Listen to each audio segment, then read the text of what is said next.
Salam sejahtera Malaysia. Selamat pagi tuan-tuan dan perempuan. Selamat petang, selamat tengah hari, selamat malam, selamat semualah. Selamatlah pada bila-bila masalah anda menonton video ini. Terima kasih kerana menonton video-video dalam channel ini. Saya menghargai anda semua. Terima kasih jutaan, bilion terima kasih bagi anda semua. Bagi yang belum subscribe, tekan butang subscribe, tekan notifikasi supaya dapat selalulah berita-berita dari channel ini. Okey. Selepas Muhyiddin Yassin kalah teruk, memalukan. Ini pemimpin teladan, tapi jadi teladan pula benda yang buruk. Menjadi teladan pemfitnah pula. Aduh, begini kah pemimpin? Pemimpin kah yang suka memfitnah? Tapi memang ada juga yang undi dia. Dia pergi gampang lah. Itu bos kamu, bukan bos saya, bukan bos kami. Jadi kalau kamu mau undi dia, walaupun sudah terbukti dia memfitnah dan dia ini kaki fitnah, terpulanglah. Selepas Muhyiddin Yassin kalah teruk kepada Lim Guan Eng yang bernilai 1.3 juta ringgit Malaysia.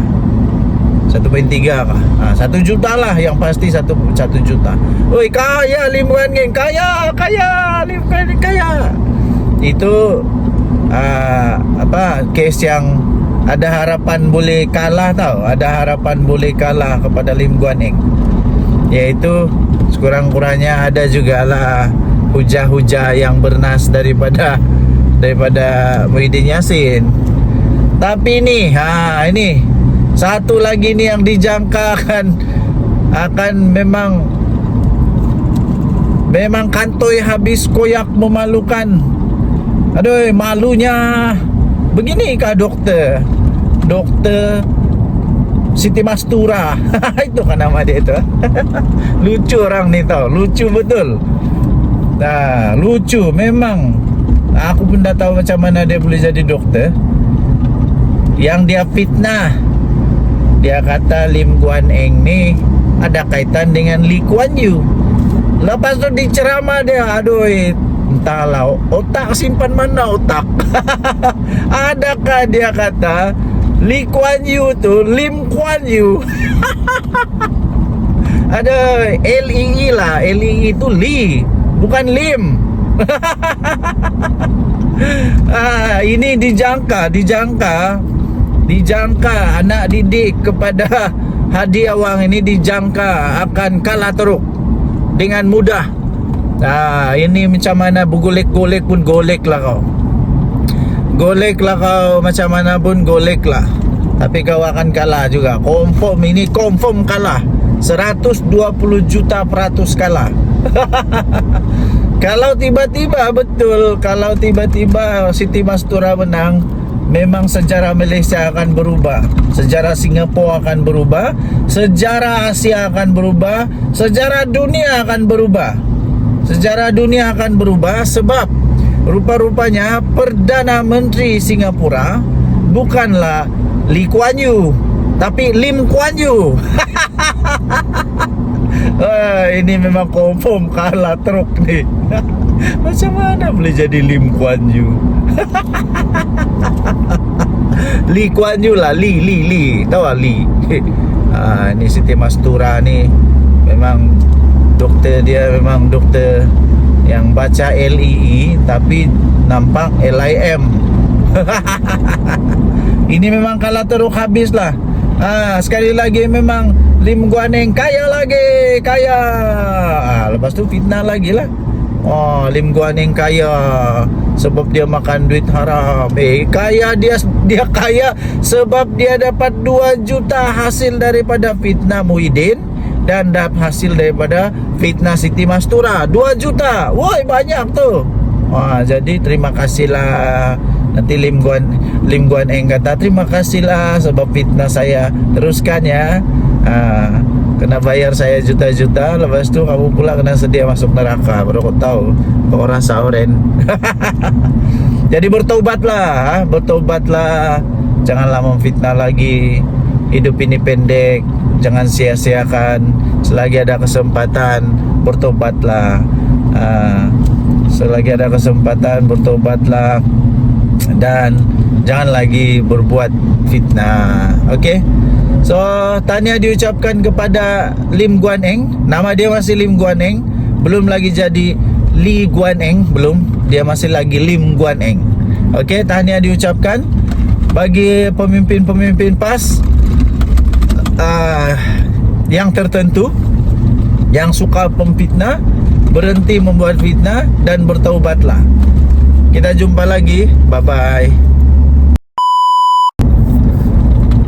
Salam sejahtera Malaysia. Pelik jugalah bekas bekas Perdana Menteri kamu ni. Pelik juga Tan Sri Mahyadin ni, Mat Yassin ini. Pelik juga Hamzuh Zahinuddin ni. Pelik, betul pelik tau. Macam seolah-olah dorang dah pernah jadi menteri dalam negeri. Yang difitnahnya diri sendiri. Yang difitnahnya diri sendiri. Lucu, tahu lucu. Yang dia fitnah diri sendiri, yang dia bodoh-bodohkan diri sendiri, yang dia kantoikan pun diri sendiri. Menteri Dalam Negeri baru kemarin dia kantoikan manusia-manusia kaki fitnah ni. Aduh, pelik bin ajaib. Harus diingat, Hamzah Zainuddin pernah menurut video itulah, menurut video di parlimen ini ya, di parlimen, bukan di tepi rumah kami, bukan juga di tepi kandang sapi kamu, bukan, tapi di dalam parlimen Dewan Rakyat. Datuk Seri Saifuddin Nasution, ketika dia menjawab soalan daripada pemfitnah malang ini, yang teruk ini, yang tak malu ini, memang kantoi habislah. Dia sebut satu-satu. Hamzah Zainuddin pernah jadi Menteri Dalam Negeri. Pago tu siapa? Abah kau lah. Abah kau, bekas Perdana Menteri. Dia pun pernah jadi Menteri. Siapa lagi? Termasuklah Zahid Hamidi, pernah jadi Menteri Dalam Negeri. Waktu kaki fitnah daripada Perikatan Nasional ni, cuba fitnah, dia kata apa? Ada 1.2 juta rakyat China yang diberi warga negara. Aduh, satu biji Menteri Dalam Negeri sekarang kasih balun kau. Tahukah tidak? Sejak tahun 2000 berapa? 2013, 2018? Dah kisahlah dari bila. Tapi sejak Muhyiddin, sejak daripada Hamzah Zainuddin, sejak daripada yang apa? Dulu-dululah. Tahukah tidak? Menurut fakta, nombor data daripada pengkalan data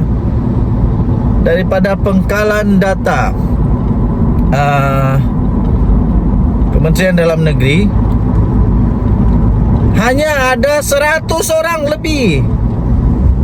100 orang lebih saja yang diberi kerakyatan, bukan 1.2 juta. Ini memang diketahui oleh Muhyiddin, Hamzah Zainuddin, dan diketahui oleh orang-orang Perikatan Nasional. Macam mana tidak tahu? Kan diorang menteri. Jadi memang diorang sengaja. Diorang memang sengaja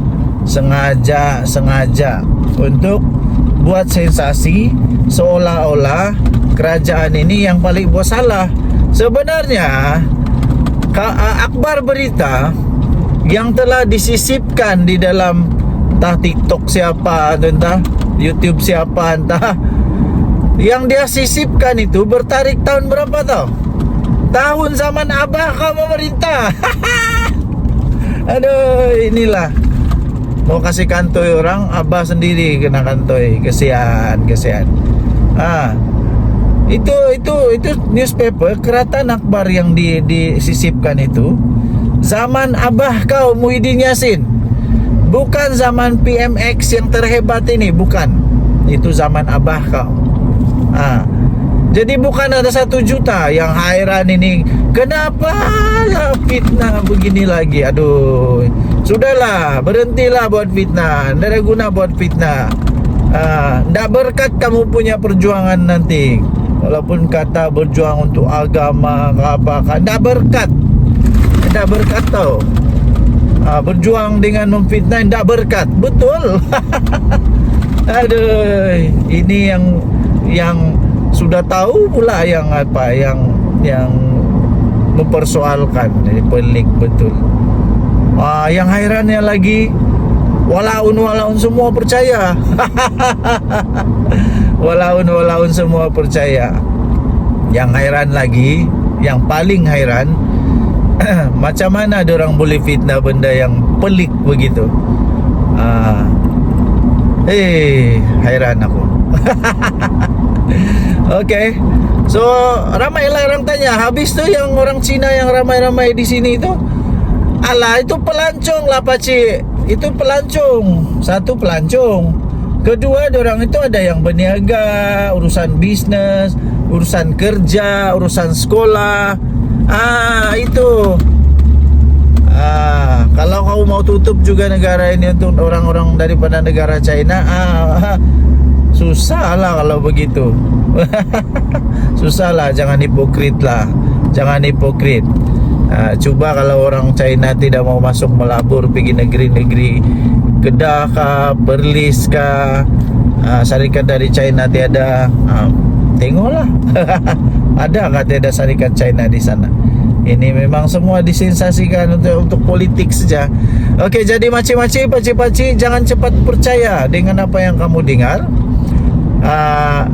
Kalau kamu tidak mau percaya dengan video ini, terpulang. Saya pun tidak mau paksa kamu. Tapi apa yang saya mau cakap ialah, pergilah cari bukti, data, fakta. Bukan terus-terus percaya. Nanti kamu percaya fitnah, kamu pun bersetongkol dengan fitnah. Tidak, kesian itu. Orang buat fitnah, kau pun ikut-ikut. Orang masuk neraka, kau pun ikut-ikut juga. Kasihan. Okey, tinggalkan komen anda. Denyut nadi suara rakyat bergema di channel ini. Jangan lupa tekan butang subscribe, like dan share. Malaysia kita punya, cintai Malaysia kita jaga kita. Bye-bye. Salam sejahtera Malaysia. Denyut nadi suara rakyat bergema di channel ini. Sentiasa menjadi persoalan kepada semua orang yang saya jumpa lah, di tamu kah, di kedai runcit kah, di kedai kopi kah, di tepi jalan kah, di tengah jalan kah, di atas sawah padi kah, tengah mancing kah, tengah buat apa pun, soalan benda yang sama ditanya pada saya, seolah-olah saya ni apa, ensiklopedia ke apa. Saya bukan ensiklopedia juga, bukan semua benda tahu juga. Soalan orang yang memang betul tricky question sebenarnya. Mau jawab susah, anda jawab pun susah. Kalau jawab takut salah, fitnah. Ndak jawab takut orang cakap saya ndak tahu apa-apa. Jadi susah jugalah. Soalan dia ialah, orang tanya siapa rasanya 8 orang, siapa agaknya 8 orang adun yang didakwa. Yang didakwa belum lagi betul tahu ni. Didakwa saja. Tapi buktinya sudah ada. Buktinya sudah ada, cuma belum ada buat laporan pada SPRM. Siapa agaknya 8 orang adun yang dikatakan terlibat di dalam isu skandal rasuah, minta rasuah, terima rasuah, memberi rasuah. Yang terlibat dalam tu video lah, itu isu video audio tu lah. Ada beberapa nama yang memang sudah menafikan. Yang sudah menafikan ada beberapa nama lah. Ada beberapa nama yang sudah menafikan bahwa tidak terlibat. Pertama yang membuat penafian, Dr. Yusuf. Kenapa dia buat penafian? Saya pun dah tahulah. Tapi dia buat penafian lah. Dia buat penafian tidak terlibat. Jadi ingat, dia buat penafian tidak terlibat. Jadi setakat ini dia kata dia tidak terlibat. Itu yang pertama yang membuat penafian. Kedua, yang telah ada di dalam video yang tular. Yang telah tular di video Datuk Rubin. Tapi itu pun belum ada apa-apa tau. Tapi memang video itu memang yang tersebar itulah memang mengejutkan jugalah. Part yang mengejutkan saya, yang paling mengejutkan saya part berakhir itu. Itu sejak kamu mau cakap kah? You're wasting my time. Itu memang betul-betul mengejutkan tau. Betul. Okey. So seterusnya yang membuat kenyataan, yang membuat statement tentang perkara ini tidak lain dan tidak bukan adalah Haji G, Ketua Menteri Sabah sendiri, yang membuat satu statement tentang perkara ini, yang mana beliau berkata beliau sedia untuk memberikan kerjasama kepada SPRM. Lepas tu dia kata pemberi maklumat perlu untuk ditangkap dulu. Pemberi maklumat, iaitu pemberi rasuah lah, orang yang mau bagi rasuah. Tapi pada pendapat saya, dua-dua lah bakal kena tindakan. Yang membagi rasuah pun kasih kena tindakan, yang minta rasuah pun kasih kena tindakan. Barulah ngam. Begitu, barulah ngam. Kalau ada orang yang minta rasuah, adalah pemberi rasuah. Kalau tiada orang mau bagi rasuah, tiadalah penerima rasuah. Tapi kalau orang tidak minta rasuah, tiadalah pemberi. Begitulah. Dua-dua pun salah. Okey. Jadi ada beberapa nama lagi yang bakal akan muncul. Saya percaya tidak lama lagi akan ada video lagi yang akan timbul. Jadi adun-adun di Sabah ataupun yang bekas ada kuasa menteri kah, timbalan menteri kah, sekarang bakal panas. Sekarang bakal panas, merasa seperti cacing kepanasan di tengah-tengah tanah yang sejuk. Memang ini sekarang akan ada adun-adun yang mulai mencongak-congak, mulai berfikir, mengingat-ingat, aku ada kah itu aku ada kah itu jadi mana mau lari. Mana mau lari, tunggu sajalah. Tunggu saja video kamu akan keluar. Tidak lama lagi. Pertama, kedua, tunggu saja. Kalau memang sudah ada orang buat laporan kepada SPRM, tunggu saja SPRM akan melawat anda. Okey, PRN Negeri Sabah dah lama sudah lagi. PRN Negeri Sabah dah lama sudah lagi. Jadi kalau memang betul 8 orang adun ini kalau memang betul diorang ada terlibat dalam isu rasuah, kalau betul tahu. Tapi ini belum betul. Okey. Kalau betul memang diorang akan terjejas lah peluang diorang untuk dapat bertanding sekali lagi dan menjadi adun sekali lagi. Inilah masalah rasuah. Bila kau bagi rasuah, lepas tu yang bila yang kau terima rasuah, yang pemberi rasuah itu mengharap sesuatu dan tidak dapat, di sanalah kau masalah. Okey, tinggalkan komen anda. Denyut nadi suara rakyat bergema di channel ini. Jangan lupa tekan butang subscribe, like dan share. Malaysia kita punya, cintai Malaysia aku, kita jaga kita. Kita jumpa lagi. Bye bye. Salam sejahtera Malaysia. Denyut nadi suara rakyat bergema di channel ini. Tuan-tuan dan puan-puan yang dihormati sekalian, Selalunya bila ada saja kes yang melibatkan pemimpin parti politik, mesti ada saja gesaan supaya pemimpin tersebut letak jawatan serta-merta, supaya letak jawatan lah, macam-macam lah. Okey. Banyak sudahlah pemimpin-pemimpin yang selepas ada kes mahkamah ataupun kes-kes yang melibatkan rasuah ke apakah, memang automatik lah adalah suara-suara mau supaya letak jawatan dan sebagainya. Contohnya dorang Setiausaha Agung Bersatu itulah sudah letak jawatan, dan ramai lagi lah. Ramai lagi bila ada kes mahkamah saja, ada kes apa macam-macam siasatan ke, mesti diarah dapat diminta digesa untuk letak jawatan. Bagaimana pula dengan Haji Ji? Bagaimana pula dengan Haji Ji, Ketua Menteri Sabah? Sudah kasih apa? Tapi sudah saya dia apa? Sudah saya kasih tahu si murid dan sabar tak. GOC pun tak ada. Juta. Tapi Datuk kena garanti kawasan tu boleh masuk 3 juta. 3 juta. Itu saja. Sebab sekarang ni Bukan itu saja. itu aja tu. Wasting my time betul. Adakah orang yang berani untuk suruh dia letak jawatan? Adakah orang yang cukup berani untuk suruh dia berundur, bubarkan DUN sementara siasatan dijalankan? Sebab setakat ini memang nama dia kena sebut lah. Tapi sekali lagi saya ingin tekankan bahawa dia kes ini belum lagi ada apa-apa kes yang kuat, kerana belum ada orang buat laporan polis kepada SPRM. Jadi belum ada apa-apa yang bersalah lah. Tapi kita hanya cakap bahawa setiap kali ada begini mestilah ada orang suruh letak jawatan dan sebagainya.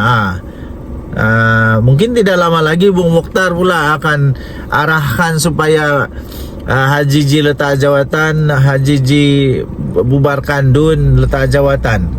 Mungkin dah lama lagi adalah NGO yang mau supaya dia letak jawatan dan sebagainya. Ada yang terbaru ini NGO, ada satu NGO sudah pun menggesa SPRM untuk mempercepatkan, untuk menyegerakan proses siasatan kepada kes rasuah ini. Baik, jadi pada pendapat anda, perlukah Haji Ji pun diminta seperti mana yang lain-lain tu, yang biasa-biasa berlaku tu, supaya diminta supaya letak jawatan, bubar parlimen, bubarkan DUN, letak jawatan? Perlu atau tidak? Anda tinggalkan komen anda. Adakah dia perlu untuk letak jawatan dan bubarkan Dewan Undangan Negeri Sabah?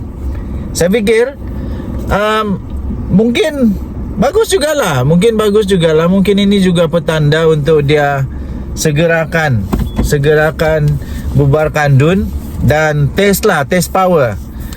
Test power masih lagi laku kah dia selepas adanya skandal yang mengejutkan ini, yang orang tidak sangka-sangka tiba-tiba boleh berlaku ini. Jadi anda tinggalkan komen anda. Denyut nadi suara rakyat bergema di channel ini. Jangan lupa tekan butang subscribe, like dan share. Malaysia kita punya, cintai Malaysiaku, kita jaga kita. Kita tunggulah pengumuman demi pengumuman. Saya fikir tidak lama lagi akan ada pengumuman penting lah daripada Haji Ji. Kita tunggu saja. Bye-bye. Salam sejahtera Malaysia, denyut nadi suara rakyat bergema di channel ini. Tuan-tuan dan puan-puan yang dihormati sekalian, selalunya bila ada saja kes yang melibatkan pemimpin parti politik, mesti ada saja gesaan supaya pemimpin tersebut letak jawatan serta-merta, supaya letak jawatan lah, macam-macam lah.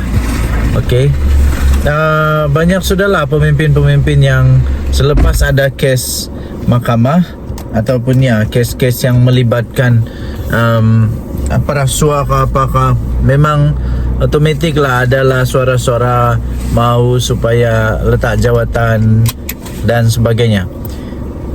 Contohnya dorang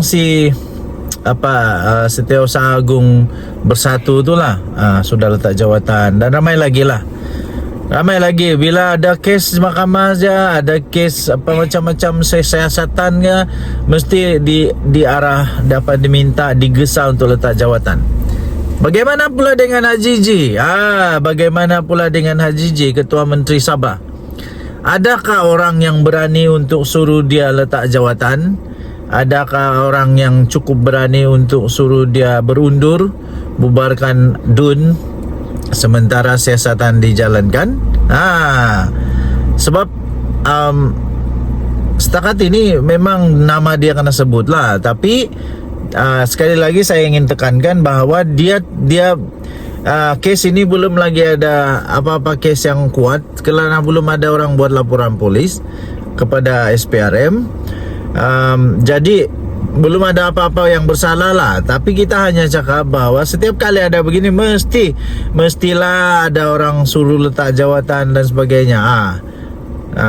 Mungkin tidak lama lagi Bung Mokhtar pula akan arahkan supaya Haji Ji letak jawatan, Haji Ji bubarkan DUN letak jawatan. Mungkin dah lama lagi adalah NGO yang mau supaya dia letak jawatan dan sebagainya. Ada yang terbaru ini NGO, ada satu NGO sudah pun menggesa SPRM untuk mempercepatkan, untuk menyegerakan proses siasatan kepada kes rasuah ini. Baik, jadi pada pendapat anda, perlukah Haji Ji pun diminta seperti mana yang lain-lain tu, yang biasa-biasa berlaku tu, supaya diminta supaya letak jawatan, bubar parlimen, bubarkan DUN, letak jawatan? Perlu atau tidak? Anda tinggalkan komen anda. Adakah dia perlu untuk letak jawatan dan bubarkan Dewan Undangan Negeri Sabah? Saya fikir mungkin bagus jugalah. Mungkin ini juga petanda untuk dia segerakan bubarkan DUN dan test power.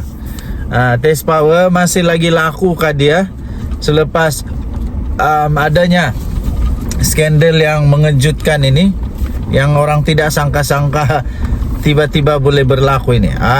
Jadi anda tinggalkan komen anda. Denyut nadi suara rakyat bergema di channel ini. Jangan lupa tekan butang subscribe, like dan share. Malaysia kita punya, cintai Malaysiaku, kita jaga kita. Kita tunggulah pengumuman demi pengumuman. Saya pikir tidak lama lagi akan ada pengumuman penting lah daripada Haji Ji. Kita tunggu saja. Bye bye.